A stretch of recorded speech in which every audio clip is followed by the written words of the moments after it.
Hello friends, how are you. तो हम लोग कंटिन्यू कर रहे हैं सर, हमारा जो यूट्यूब होमवर्क क्वेश्चंस थे उनके साथ हम लोग कंटिन्यू कर रहे हैं और हम लोगों ने कैपिटल बजटिंग के क्वेश्चंस जो थे वो कंप्लीट कर लिए थे। Now we are moving on to ratio analysis. चलो सर, रेशियो एनालिसिस में अब मैंने ये वाला जो क्वेश्चन था एक होमवर्क में दिया था। This is reference lecture number 61। Lecture 61 में मैंने आप लोगों को ये क्वेश्चन जो था वो होमवर्क में दिया था। बहुत ही आसान क्वेश्चन है, मुश्किल नहीं है, ठीक। फिर भी हम लोग करेंगे इसको quickly, will wrap it up. चलो जी। The financial statements of a company contain the following information for the year ended 31st of March। हमें कुछ इंफॉर्मेशन दे रखी है। Cash, sundry debtors, short term investment, stock, prepaid expenses, total current assets. ठीक है जी। Current liabilities दे रखी है 10 लाख की, 10% debentures, equity share capital and retained earnings. Statement of profit for the year ended 31st of March। Sales 20% on the cash sales, 40 lakhs out of 40 lakh, 20% is cash sale and the rest of it is credit sale। ठीक, चलो। Less cost of goods sold is 28 lakh. Profit before interest and taxes 12 lakh. Less interest 1,60,000। Okay, ये interest की figure है। Profit before taxes 10 lakh 40,000। Less tax 30% 3,12,000 and profit after tax दे रखा है हम लोगों को 7,28,000 का। उसने मांगा क्या? उसने कहा कैलकुलेट क्विक रेशियो। तो क्विक रेशियो में क्या होता है सर? क्विक रेशियो क्या चीज है? बहुत सारे स्टूडेंट्स क्विक रेशियो में बहुत गलती करते हैं। I was really amazed to see जब 15 डे चैलेंज किया गया तो उसमें क्विक रेशियो का एक क्वेश्चन दिया मैंने, उसमें भी काफी स्टूडेंट्स ने गलती की। गलती क्या की? क्विक रेशियो क्या कहती है? क्विक रेशियो कहती है quick assets divided by current liabilities. अब कुछ ने क्या किया, उन्होंने करंट लाइबिलिटीज में भी कुछ क्विक लाइबिलिटीज नाम की चीज निकाली।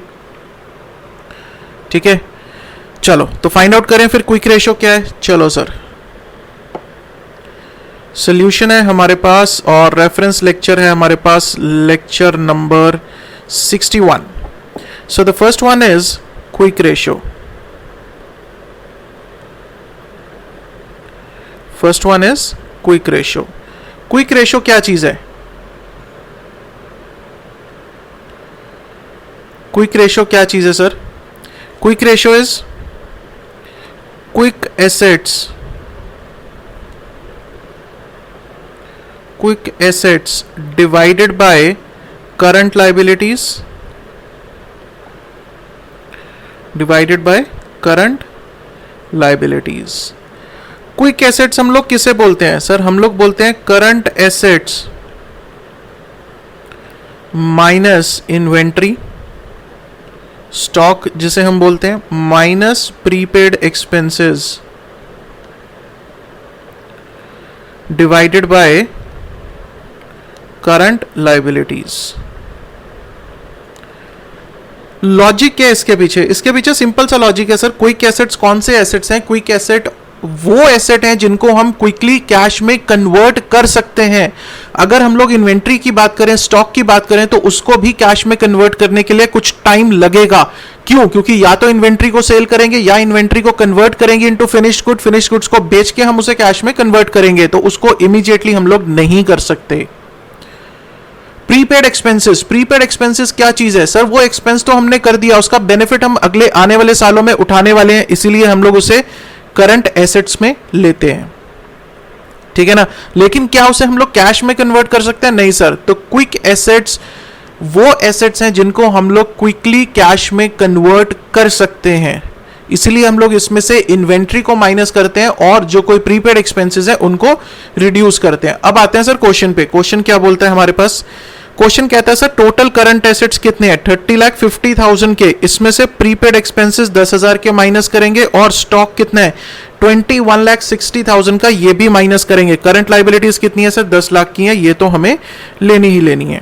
तो मेरे पास करंट एसेट्स कितने हैं? 30,50,000 के, माइनस इन्वेंट्री करूंगा 21,60,000 की, माइनस इसमें से प्रीपेड एक्सपेंसेस करूंगा 10,000 के, डिवाइडेड बाय करंट लाइबिलिटीज है मेरे पास 10 लाख की।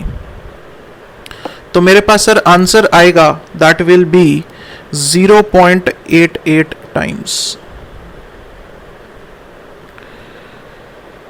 ठीक है जी, तो ये हो गया सर क्विक रेशो। अब दूसरा क्या पूछा, दूसरा उसने कहा डेट इक्विटी रेशो। डेट क्या है मेरे पास 16 लाख का, और इक्विटी क्या है मेरे पास सर 20 लाख की। फिर से सोचो, इक्विटी क्या है मेरे पास, इक्विटी क्या है सर अपना पैसा। अपना पैसा क्या है सर 20 लाख। ये रिटेन्ड अर्निंग जो 8 लाख, वो भी तो अपना ही पैसा है सर, कमाया था वो पैसा, वो कहीं इन्वेस्ट नहीं किया या कहीं डिविडेंड के तौर पर हमने डिस्ट्रीब्यूट नहीं किया, वो हमने संभाल के अपनी पॉकेट में रख लिया, तो वो भी तो अपना पैसा है। समझ में आया? तो डेट इक्विटी रेशियो में क्या आएगा, डेट कितना है 16 लाख का और इक्विटी कितनी है 20 लाख प्लस 8 लाख। तो सेकंड हमें क्या निकालना है, debt equity ratio. Debt equity ratio की अगर बात करें हम लोग तो it is very simple sir, क्या है डेट अपॉन इक्विटी, राइट। तो डेट मेरे पास कितना है सर, डेट मेरे पास है 16 लाख का, और मेरे पास इक्विटी कितनी है, इक्विटी मेरे पास है 20 लाख प्लस 8 लाख। ठीक है जी, तो ये हुआ मेरे पास 16 lakh divided by 28 lakhs. So this comes to 0.57 is to 1. कोई डाउट यहां तक? ठीक है सर, क्लियर है। चलो जी, उसके बाद तीसरा क्या मांगा हमसे, return on capital employed. Return on capital employed, capital कितनी लगाई थी सर, कैपिटल कितनी लगाई थी सर 20 लाख की इक्विटी शेयर कैपिटल थी, 8 लाख के रिटेन्ड अर्निंग्स थे, प्लस 16 लाख का डेट था हमारे पास। तो दिस इज माय कैपिटल। वो कहता है जो पैसा लगाया था, चाहे अपना था चाहे बाहर से लिया था, जितना भी टोटल पैसा लगाया था उसके ऊपर आप लोगों ने अर्निंग्स कितनी की। ठीक है। तीसरा, return on capital employed, return on capital employed.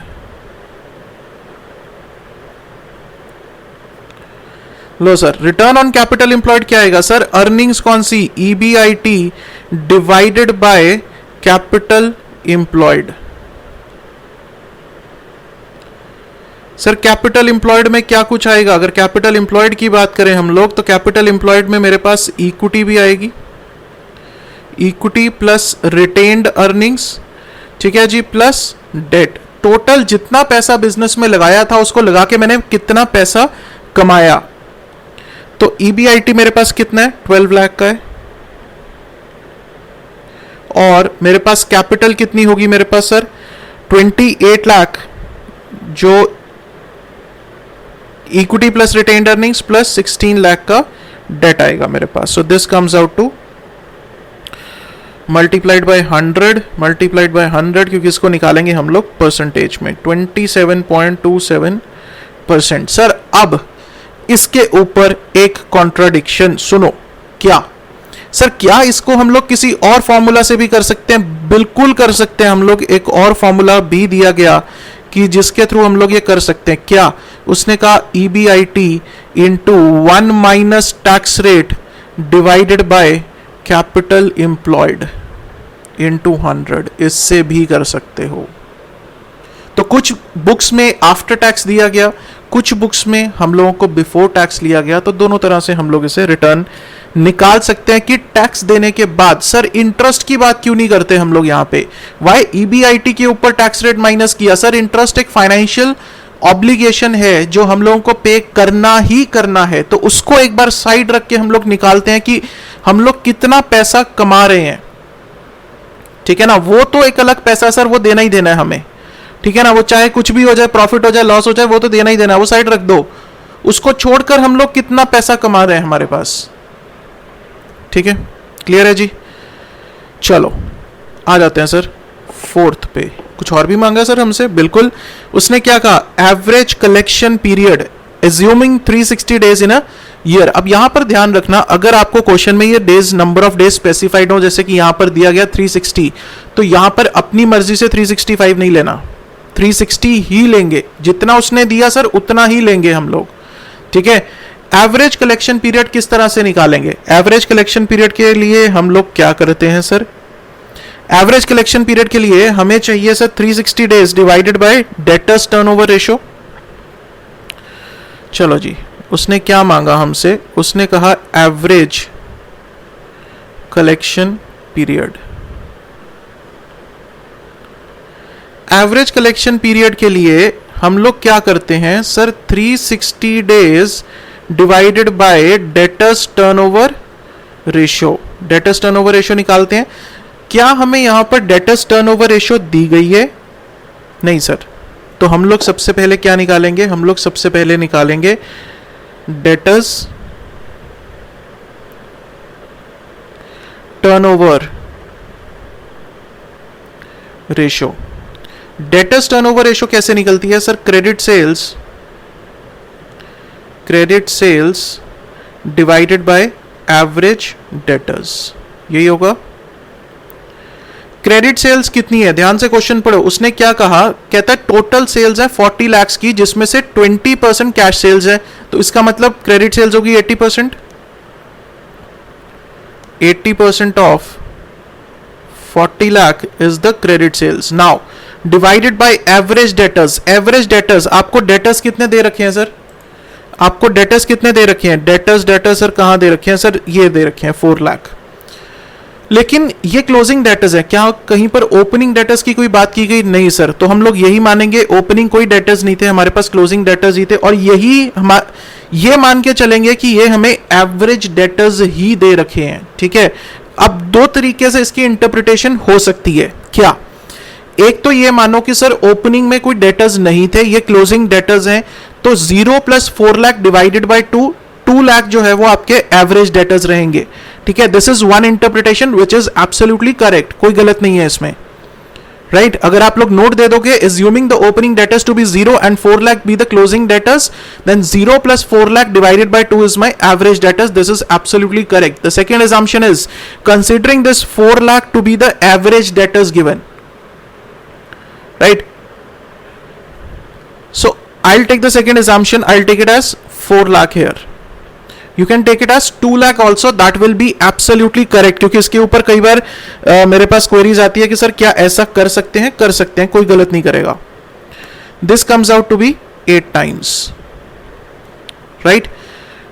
चलो मैं यहां पर लिख देता हूं, और 80% of 40 lakh divided by 2 lakh. ठीक है। तो आप इससे भी कैलकुलेशंस कर सकते हो, कोई दिक्कत नहीं है।